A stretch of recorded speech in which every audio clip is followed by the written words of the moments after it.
Adventures by Morse.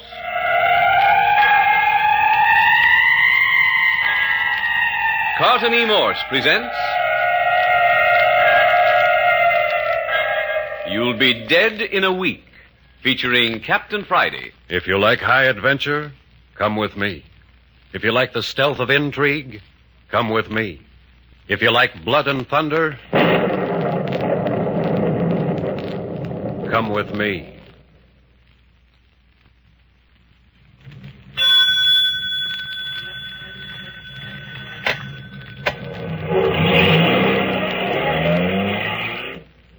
$9 in the evening, somewhere out on the Strip to the west of Hollywood. In case you don't know, the Strip is a portion of Sunset Boulevard, which runs through and adjacent to some of the more exclusive residential districts between Hollywood and the Pacific Ocean. In the Strip are some of the more expensive shops, salons, and eating and drinking places. The Strip is not a portion of Los Angeles Captain Friday and his operative Skip Turner would be apt to patronize. Certainly not the flossy drinking establishments with soft lights, boudoir furnishings, and intimate music. And yet, here they are, Captain Friday and Skip Turner, uncomfortably seated on two small chairs before a too small table in a half-lighted corner of Maggie's intimate drinking salon. Hey, Captain. Huh? You sure enough trying to bore me to death. You aren't any more bored than I am. Well, then what are we sticking here for? All this plush and soft lights and elegance. Business. We gonna do business in Maggie's intimate drinking saloon? Not saloon. S-A-L-O-N? Salon. Well, pardon me while I arch my pinky. Oh. I asked you a question, Captain. Did you? Yeah. What kind of business we got here in Maggie's place? By the way, where is Maggie? I don't know. Well, it says Maggie's saloon. Salon. Yeah. All the folks I've seen is a hat-check girl out yonder, the one waiter, and the bartender in the next room. And you know, that ain't very many people. Not a very large establishment. Yeah. Seat about 20 or 30 at the most. That's what it means by Maggie's intimate drinking salon. Small, quiet, and exclusive. Yeah, darned exclusive, if you ask me. We're all the guests they got. Isn't there anyone in the other room? Nope, I didn't see in there. Nobody but the bartender and the piano player. That makes 4 of them and only 2 of us. Piano player, bartender, waiter, and hat-check girl. Now, look at Cap, about this hat-check girl. Skip, right at the moment, we're not interested in hat-check girls. Who ain't interested in a hat-check girl? Oh, you mean the business we got here? Right. Oh. Okay, spill it. Just a minute. Waiter's coming over. Why? We don't want no more of this stuff. Order anyway. Will there be something more, gentlemen? I guess so. Same as before. And you, sir? Yeah, bring me a glass of milk. Milk? That's what I said, milk.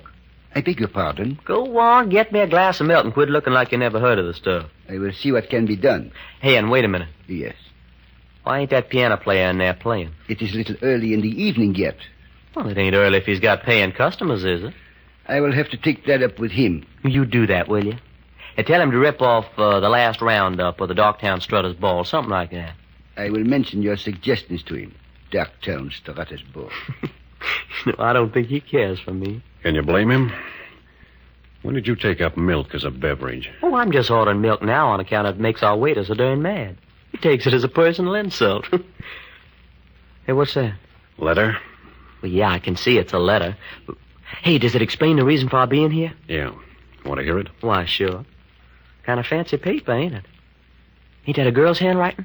Yes, it's fancy paper, and it's a girl's handwriting. Anything else you want to know? Yeah, what's it say?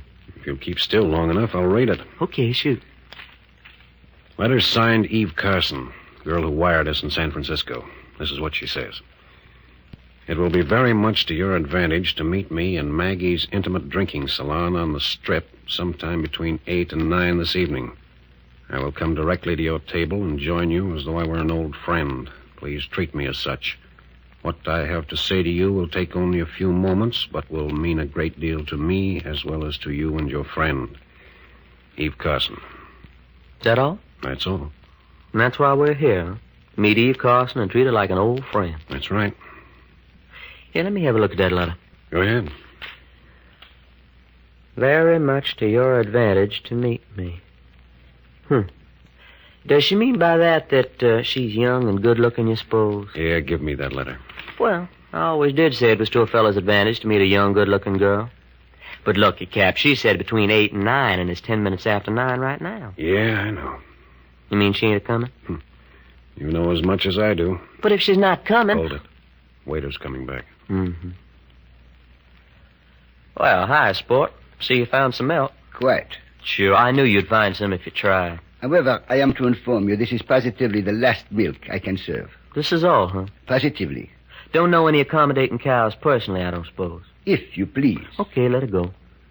Hey, did you talk to the piano player? I did. Well, why ain't he playing? He is not so disposed. He's what? He is not so disposed. Now, what kind of talk's that? Did you tell him I asked for him to play? I did. What'd he say? I'd rather not say.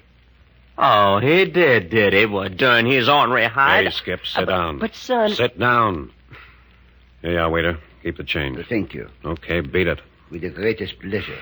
Captain Friday, we're being insulted by the whole outfit. You started it. Me? You've been riding the waiter ever since we came in. Yeah, but I ain't done nothing to the piano player. I mean, not yet, I ain't. And you're not going to do anything to him either.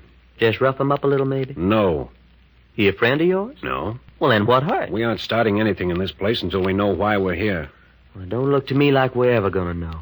My girlfriend Eve Carson said between 8 and 9, and it's 9:15 right now. Wait a minute. Somebody's coming in. Oh, sure enough. More customers. No women, though. You can see out in the hallway? Yeah, 3 men. Giving up their coats to the hat check girl. Funny place for 3 men to come without women. Well, after all, we came without women. For a reason. Besides, we expected to meet a woman here. Here they come. Yeah. Sitting down across the room from us. Queer-looking setup. Skip, Yeah? do you have to stare at him? Huh? Was I? Yeah. Now relax. Hey, do you see what I see? What do you see? Well, 2 of our 3 customers are gorillas. They're toting pistols, and they don't seem to care who knows it. Well, on the flea bit side, don't seem to have much in common with the 3rd member of the party. Yeah, he's a kind of nice-looking fella, ain't he? Now, what you suppose he's doing associating with them kind of monkeys? Skip, stop looking in their direction. Yeah? Why? They know we're talking about them. They don't like it.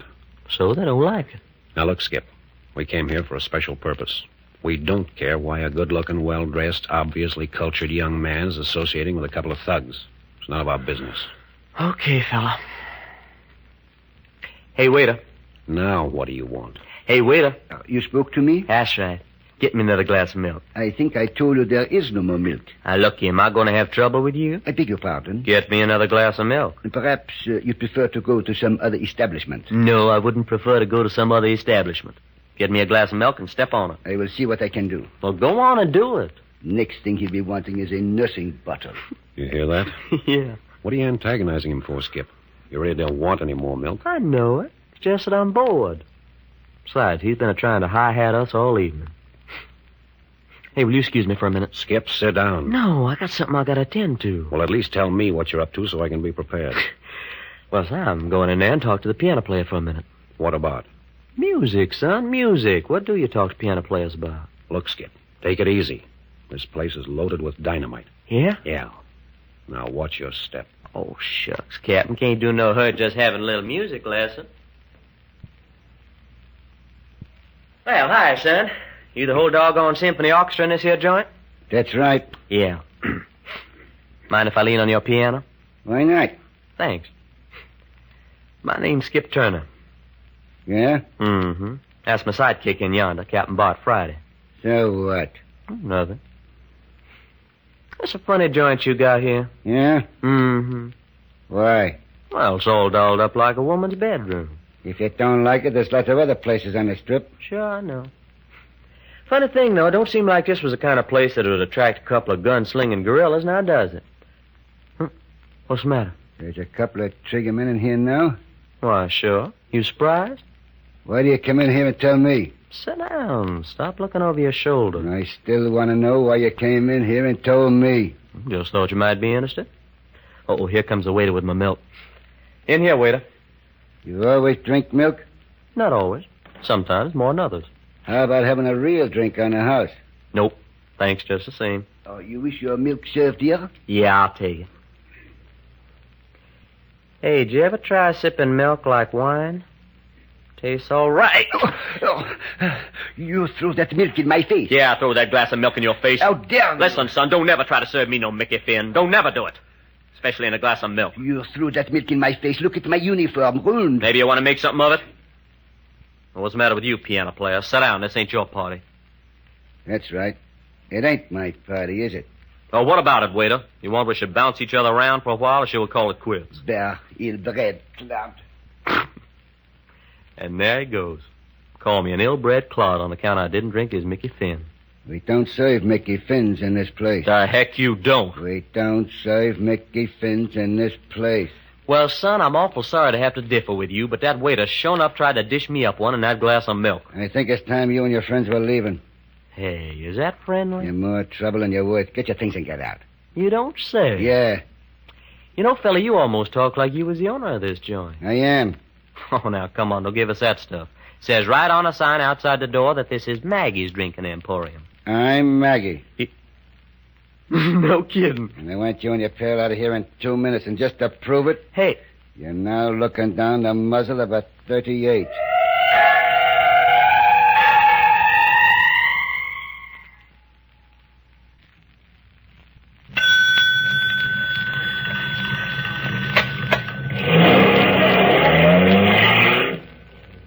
Captain Friday and his right-hand man, Skip Turner, rushed from San Francisco to Hollywood on a strange and mysterious mission. They were directed to Maggie's intimate drinking salon on the Sunset Strip, where they were to meet a certain Eve Carson. So far, all they've discovered is Maggie, and Skip has just found out that Maggie is a pretty tough customer. I'm Maggie. no kidding. I want you and your pal out of here in 2 minutes. And just to prove it, Hey, you're now looking down the muzzle of a 38. well, darned if I ain't. Hey, that was a cute trick, flipping a pistol out of your coat that way. Never mind the compliment. Gather up your pal and get going. Can you play that 38 as good as you play the piano? I hope for your sake I don't have to show you. Yeah. Well, I'm mighty glad to see you're standing up. What do you mean? Because I just hate hitting a fellow when he's sitting down. Oh, goodness, son. You sure did go down easier than I expected. Feeling kind of rubbery in the knees. Mm-hmm. Well, it's just like I always said. A fella shouldn't never ought to pull a gun unless he intends to use it. Fella, you're just playing out on your feet. That's it. Sit down. Okay, sprawl on the piano if that's how you feel. I gotta be getting back to Captain Friday. Nice meeting you. Be seeing you later. Hey, Captain, you... Well, I'll be doggone, a little old female girl. Where'd you get her, boss? Don't pay any attention to him. He's only Skip Turner. Hello, honey. Hello, Skip. She's ours all right, ain't she? What's that? I mean, she's the little old Eve Carson sugar we've been waiting for. Yes, she's Eve Carson. Where'd we get her? She came in while you were in the other room with the piano player. What happened? Oh, I had to smack him a little. He's in there now with his head in his arms laying over the keyboard, listening to the birdies. And say, you know who he is? No. Do you? Why, sure, he told me. He's Maggie. Maggie? Sure, you know. Maggie's Intimate Drinking Saloon. Salon, Skip. Yeah. Ain't that a heck of a name for a man? Maggie. His name isn't Maggie. But he said he owned this place. That's right, but his name isn't Maggie. Well, he can't amount to very much. Playing his own piano, acting as his own bouncer in his own little dive. That's where you're mistaken. Skip, Yeah? how did you get away with it? Well, you mean socking him? Yes. People don't smack Blackie North, Who's Blackie North? the owner of this place. The man you hit. A gang leader and plenty dangerous. Him dangerous? Yes. And what I want to know is why hasn't one of his triggermen shot holes in you? Triggermen? See here. Who are you, anyway? Eve Carson? Sure, we know that. But who are you? Why did you ask us to meet you in this hangout? Why is it to our advantage to meet you? Who's Blackie North, and why does he have triggermen? And what connection have you with him? Well, that's a lot of questions. And I want a lot of answers. You'll get them. Don't worry. Yeah, and there's one more thing I want to answer, too. What's that? I want to know why that good-looking boy and them two gorillas across the room haven't taken their eyes off you since I come back to the table. And you'll get an answer to that, too. You mean those 3 men over there are in this, too? Yes. Those two rats are a couple of Blackie North's torpedoes. Yeah? And who's the good-looking dude? Oh, that's Wesley. Wesley, huh? Yes, my brother, Wes Carson. Oh, yeah. Captain, that there's her brother, Wes Carson. Yeah, I heard her. Apparently Wesley doesn't like his sister out with a couple of strange men in a dump of this kind. And I don't know as I blame him so much at that. Hey, how about me going over and introducing myself and bringing them over here? Oh, no. Why not? For 2 reasons. First, Well, one of those gunmen will probably blow a hole in anyone who goes near Wes. You don't say. second, What? you said you had 2 reasons for not going after your brother. Oh, second. Well, I've got to tell you why I asked you to come here before anything more happens. Oh, you're expecting something more to happen? Well, it's bound to, since Skip here slapped Blackie North around. Okay. Relax and tell us about it. Well, first, I've got to tell you who Wes and I are. We're the only members of our family left. I'm 24 and Wesley's 28. And between us, we're worth maybe $1 million, maybe $2 million. Doggone, little old female gold mine. Well, that's what a lot of the smart boys thought. Nobody's worked me yet. Yeah? Go on with your story, Eve. Oh, yes. We came to California about 2 years ago after Father, our last living relative, died in the East. We loved it out here. The first year, just getting acquainted. All the resorts and places to play. Oh, it was wonderful. Finally, about a year ago, we rented a house in Beverly Hills because Wes thought it would be fun to be near Hollywood and thought we might get acquainted with some of the motion picture crowd. What's all this leading to? To what's happening tonight. I'm almost through now. About 2 weeks ago, something happened to my brother. He was coming downstairs to breakfast one morning when he suddenly lost consciousness and plunged head first downstairs. Oh, I get it. He bumped his head in the fall, and he ain't been the same ever since. And now he's mixing with gangsters. No, I almost wish it was that. What did happen? Well, he wasn't hurt in the fall, but he went to our doctor to find out why he lost consciousness. And why did he? Well, that's the whole story. There's something dreadful the matter with him. Something incurable. I don't know much about it. All I know is the doctor told Wes, in a week, you'll be dead. What's that? Hey, he didn't. Yes, he did. In so many words. In a week, you'll be dead. You didn't just take one doctor's word for it. Oh, no. We checked with 3 other specialists. And they all say in a week your brother over yonder will be dead? Yes. Well, where do we come into the picture? Well, I heard about you boys. Read about some of your adventures. I mean, you sounded like the kind of men a couple of people in trouble could depend on. You're darn tootin', honey. Just a minute, Skip. Huh? Let's hear what you have in mind first, Miss Carson. Well, it's perfectly simple. Naturally, when Wes heard the bad news, he was hit pretty hard. He didn't make a big scene or anything, but he kind of shrugged his shoulders and said, what have I got to lose? And he's been running wild ever since? Well, he's been doing everything he can think of that amuses him. And right now, it amuses him to be tied up with Blackie North and his bunch of cutthroats. Yes. And what do you want us to do? Look, he's only got a week more to live. Well? Well, if you two could sort of look out for him, take care of him, protect him. Protect him from what? Why, from himself, I suppose. It's a funny assignment. Oh, no, it isn't. Look, you don't understand. Well, if he's got to die, at least he can die with a family name clean, not as a criminal. Well, say some more. What else? Well, that's all. Get him out of Blackie North's clutches. Keep him out of the hands of the police. Keep him from losing his life in some crazy or criminal experience, or from committing suicide when he's low in his mind. Keep him from hurting himself or anyone else for this week that's left. Hey, now, that's an order that is an order. In other words, your brother figures he's got just a week to live, so what difference does it make what he does or how he does it? Yes, that's it, exactly. Well, honey, it ain't pleasant to say, but what difference does it make? Oh, no, he mustn't. He's fine and clean and good. He's always lived that way until this happened. He can't become something evil now, something that society wants wiped out, something to make sensational headlines for the paper. Oh, no, he mustn't. If I get you right, you want us to curb his last week of fun just so you can write he was a good man on his tombstone. You're wrong. You were never more wrong. I want him to have all the fun and excitement he wants. All I'm asking is that you folks keep him out of trouble, keep him out of jail, keep him from harm or violence. Ah, so that's it. And him not caring what he does. Well, it's worth $10,000 to me. 10 grand? Cappy, that ain't hay. You mean that? 10,000 and expenses. And here's 1,000 in small bills to show good faith. Yeah? What about it, Skip? Put that grand in your pocket before she changes her mind. All right, Miss Carson. It's a bargain.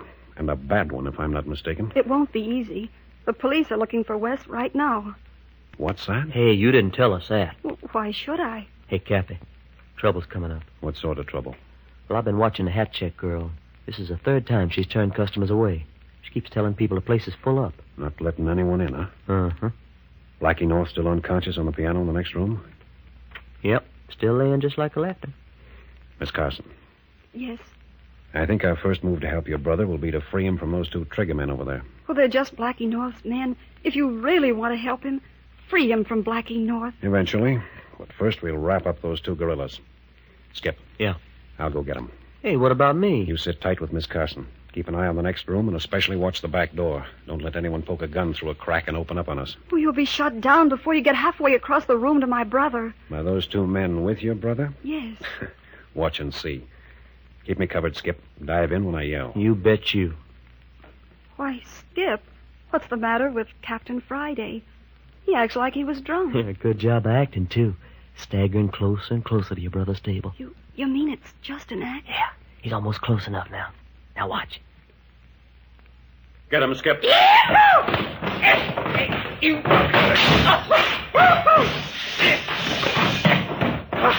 Atta boy, Captain, that's both of them.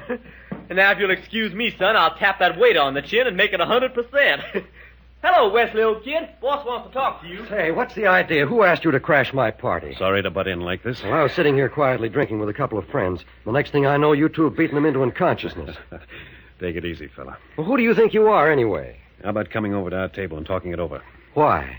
Because I think that's how your sister would like it. She is your sister, isn't she? Eve?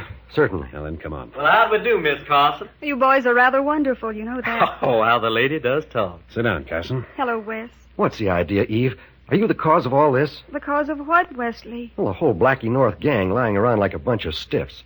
Even Blackie himself sprawled across his piano in there. Do you really mind? I mean, they're nothing to you, are they? Oh, why should they be anything to me? I just thought they might be amusing. But, Eve, if you think anyone's going to bounce Blackie North and his men around the way they've been bounced around tonight and not pay for Well, how about letting us worry about that, son? Well, who are you? Oh, I'm sorry. This is Skip Turner, and this is Captain Bart Friday. Will somebody tell me what this is all about? Sure. Your sister here has hired us to play bodyguard and fall guy for you during the next week. She told you I'd be dead in a week? That's right. And during that time, I intend doing whatever it suits me to do? Yeah. And you 2 guys are crazy enough to agree to see me through? Why not? Suits me. You asked for it. Hey, you seem doubtful, fella. Well, naturally. Dangerous, huh? Unless you or the police put Blackie North out of the way, he'll get you. As sure as we're sitting here. Yeah, let's not worry about that for now. Your sister said the police wanted you. Eve, you told them... Why not? They're here to protect you from the police as well as everyone else. Is that on the square? Looks like it. We gave our word we'd see you through everything for a week. Well, if you mean it. We do. Now, why do the police want you? They don't know they want me. They just want the guy who stole this handful of diamonds out of a certain movie star's bedroom last night. Holy mackerel, Captain. Look at them diamonds. Anybody else know you stole them? No. Why'd you do it? Just for the thrill, just to see if I could. Mind if I take them? Sure, why not? What do you want them for? You know, just thinking how pleased the police would be to come along and find these diamonds in Blackie North's pocket. What's that? Yeah, and how surprised Blackie'd be. You mean plant them on Blackie? Why not? Didn't you say that unless we finished him off or the police got him, he'd stop at nothing until we were dead? Yes, that's true. Then we're doing 2 good deeds, helping the police capture a criminal and fixing it so we won't be murdered. Skip, go out the bar and get the police on the telephone. Tell them to hurry out to Maggie's intimate drinking saloon. Salon, Skip. Yeah. And what'll I say when they ask me who's talking? Oh, tell them you're a fairy godmother to all good policemen. Man, that's something I always wanted to be. Fairy godmother to a policeman.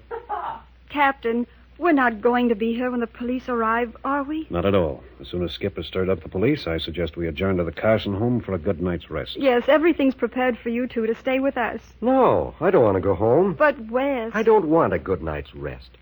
You know what I want to do? What do you want to do? I want to rob a bank. Wes... And I know just the bank I want to rob. Wes, you can't rob a bank. Yes, I can. For 7 days, I can do anything I want to. And you've agreed to cover up for me. But why do you want to rob a bank? Because I've never robbed a bank. And in 7 days, I'll be dead. Hi, Cappy. I tied up the hat check girl and gagged her. Hey, you hear that? What's the matter? The police, they're coming. You mean you called them? I didn't have to. They got wind of something. Hey, we better get moving. Everybody out the back way. We can't get caught here. Carson, take your sister. Come on, Skip. First it's Blackie North, and now it's the police. Come on, let's go.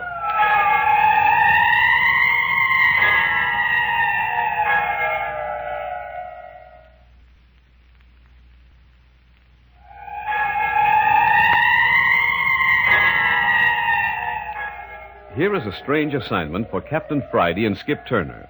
The guarding of a man who has only a week to live. Listen next week to the second episode of You'll Be Dead in a Week, entitled $200,000 to Lose. Next week, at the same time, you are listening to Adventures by Morse.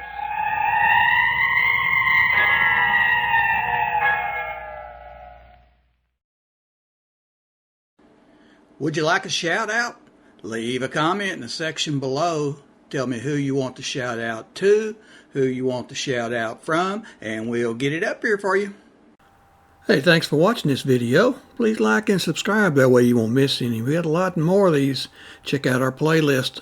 Also check out the description below, and we will see you next time.